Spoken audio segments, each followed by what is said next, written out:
Seja bem-vindo ao podcast do professor Ney Nordin. Aqui tem história, filosofia, política, arte, atualidades e outras coisas pitorescas.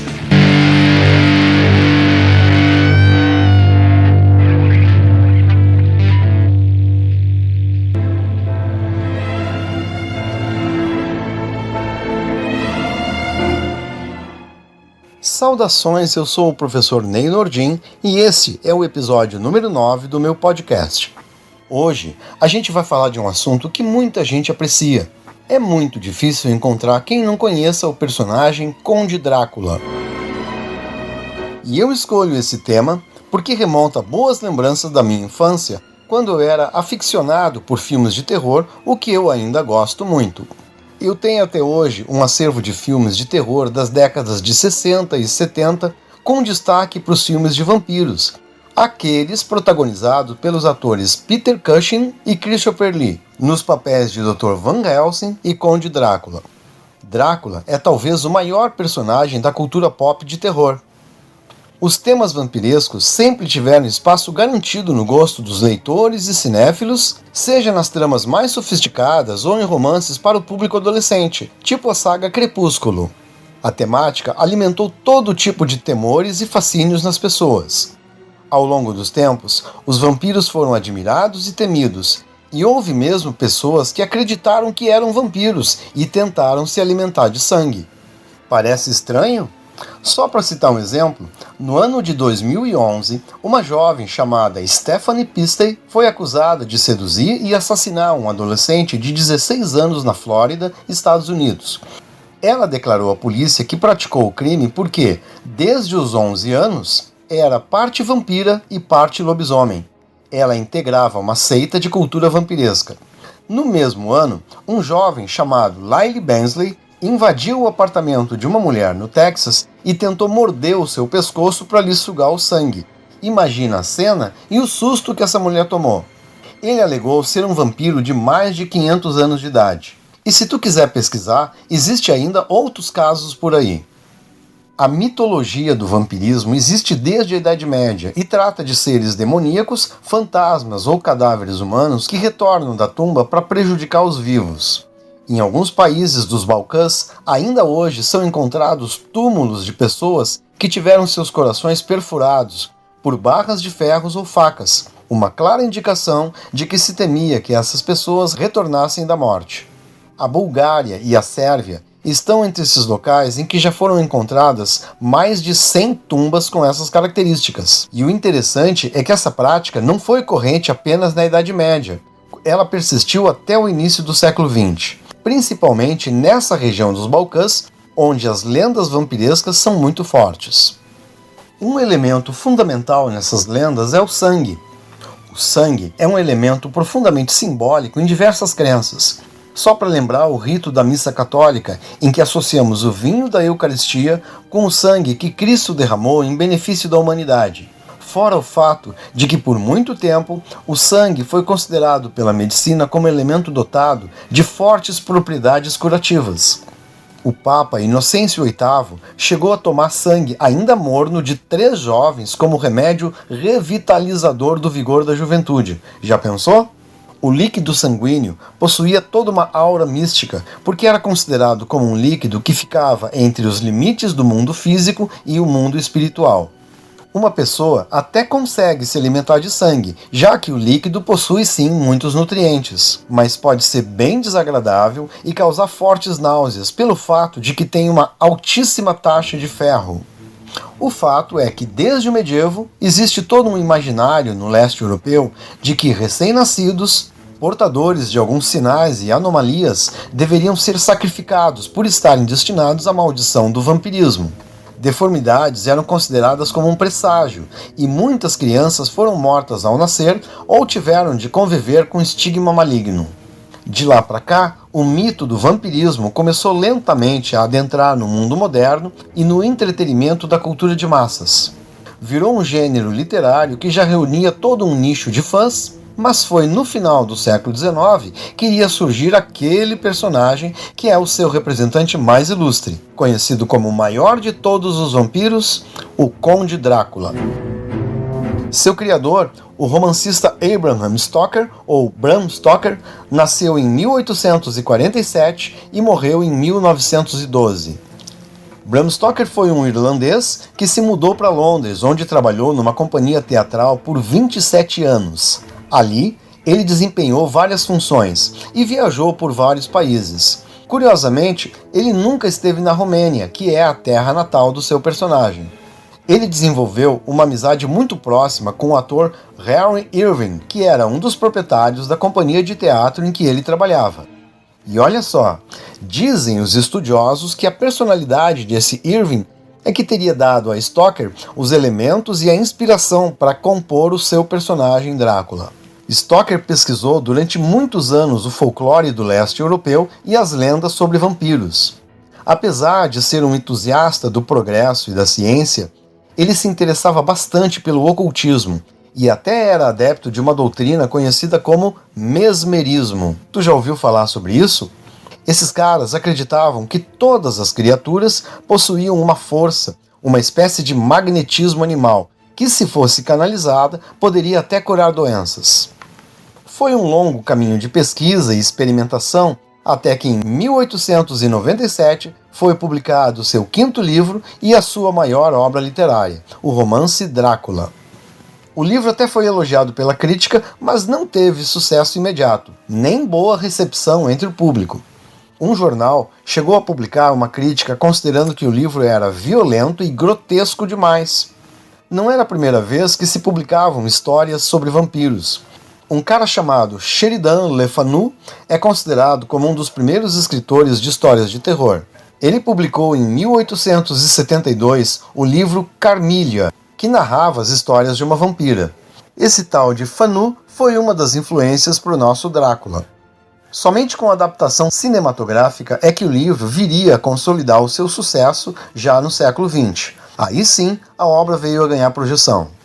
A primeira adaptação de Drácula para o cinema foi realizada em 1922 e dirigida pelo alemão Friedrich Wilhelm Murnau. O título era Nosferatu, palavra sinônimo de vampiro na literatura.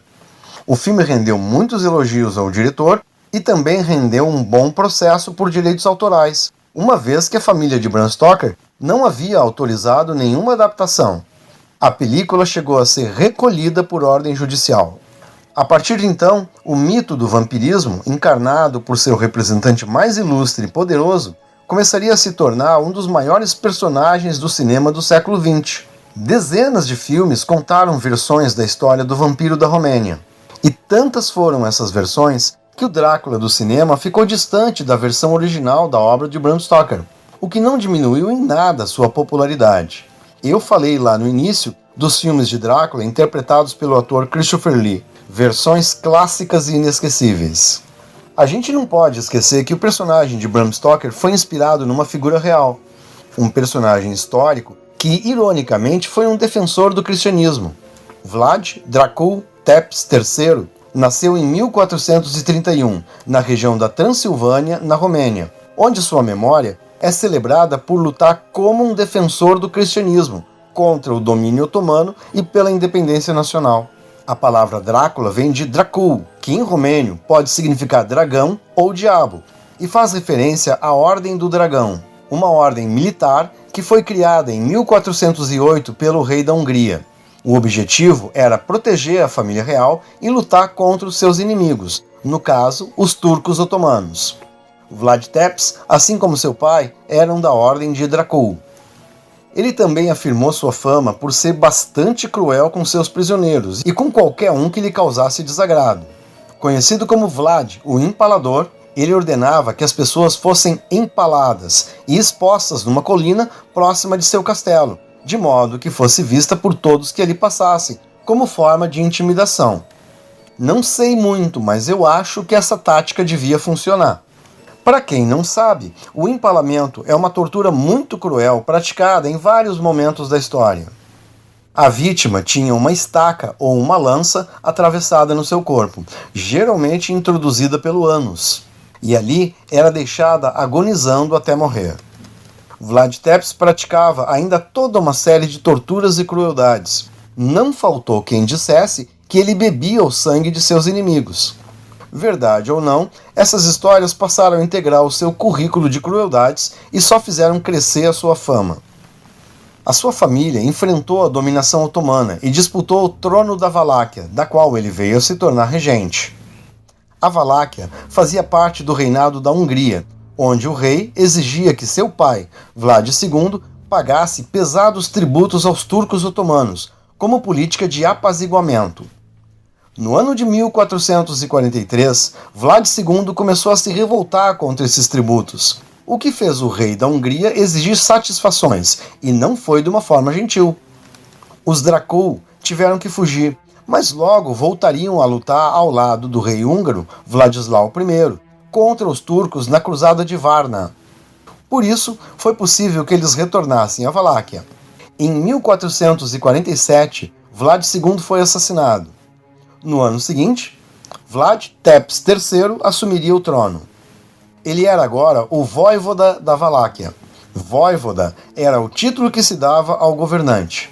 Só que logo ele teria que fugir de novo e se esconder, por causa de intrigas e perseguições. Em torno de 1460, ele organizou um pequeno exército e retomou o trono da Valáquia. Por essa época, ele já era carinhosamente conhecido como Empalador. Ele governou até 1462. Nesse ano, ele teve que fugir mais uma vez por causa de uma invasão dos turcos otomanos. Só que agora ele seria capturado e ficaria quase 10 anos como prisioneiro do rei da Hungria, Matia I.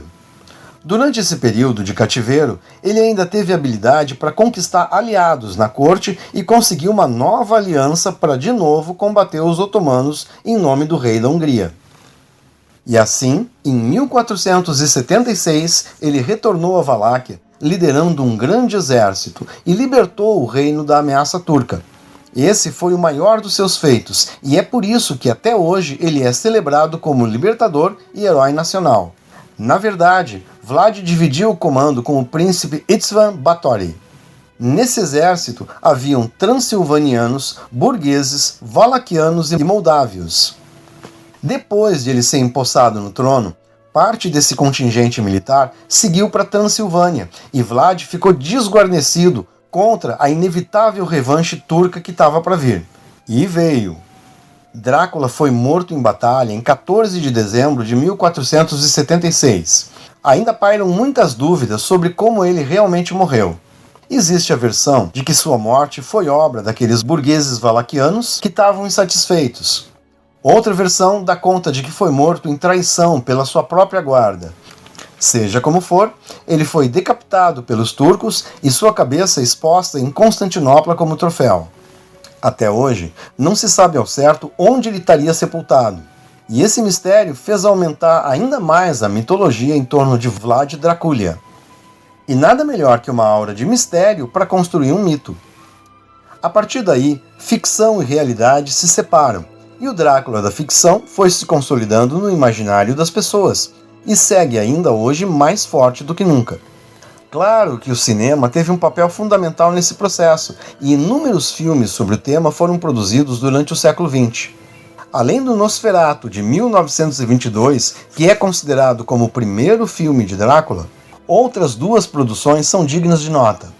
Em 1979 saiu o filme Nosferatu, o Vampiro da Noite, dirigida por Werner Herzog. E nessa versão, a gente não pode deixar de lembrar da atuação da belíssima atriz Isabelle Adjani. Pesquisa aí sobre ela. Mas o filme que trouxe um novo fôlego ao mito foi Drácula de Bram Stoker, de 1992, dirigido por Francis Ford Coppola. Lembrei também de um filme interessante que vale a pena conferir. Um filme chamado A Sombra do Vampiro, feito no ano de 2000. É uma história que se passa durante as filmagens daquele Nosferatu de 1922. Só que nessa história, o ator protagonista seria um vampiro de verdade. Aí, no decorrer das filmagens, ele vai cravando seus dentinhos na equipe de produção. É muito criativo e vale a pena conferir. E enquanto eu preparava o roteiro desse podcast, eu topei com a notícia de que o diretor Robert Eggers está preparando uma nova versão do Nosferatu, e eu tô com uma grande expectativa para assistir. Bom, era isso e a gente fica por aqui. Eu queria te mostrar uma perspectiva mais ampla do vampirismo e do seu principal personagem. Lembra que tudo é história e tudo possui historicidade. Se tu ainda não leu, que tal iniciar a leitura do livro do Bram Stoker? Se tu curtiu esse podcast, eu garanto que tu vai gostar. Eu espero que tu tenha gostado e eu te convido a se inscrever no meu canal no YouTube, Professor Ney Nordin, e também a visitar o meu site de História e Cultura Geral no endereço www.neynordin.com.br. Não esquece, quem conhece história e quem aprecia literatura, cinema e cultura pop, entende melhor o mundo. Um abraço e até a próxima!